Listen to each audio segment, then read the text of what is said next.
26শে জানুয়ারি কেন পালন করি? 26শে জানুয়ারি আমরা পালন করি ভারতের প্রজাতন্ত্র দিবস। এই দিনেই ১৯৫০ সালের ২৬শে জানুয়ারি ভারতের সংবিধান কার্যকর হয়। এই সংবিধানের মাধ্যমে ভারত সম্পূর্ণভাবে গণতান্ত্রিক প্রজাতন্ত্র হয়, অর্থাৎ দেশের শাসন ব্যবস্থা চলে জনগণের দ্বারা নির্বাচিত সরকারের মাধ্যমে, কোনো রাজা বা বিদেশি শাসকের অধীনে নয়। আজকের দিনে এর প্রাসঙ্গিকতা কি? আজকের দিনে প্রজাতন্ত্র দিবস আমাদের মনে করিয়ে দেয় আমাদের অধিকার, কর্তব্য, সমতা, ন্যায় বিচার ও ভ্রাতৃত্ববোধ।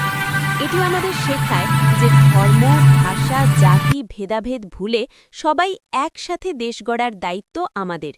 বিশেষ করে ছাত্রছাত্রীদের জন্য এই দিনটি অনুপ্রেরণা, সৎ নাগরিক হয়ে দেশকে এগিয়ে নিয়ে যাওয়ার শপথ নেওয়ার দিন।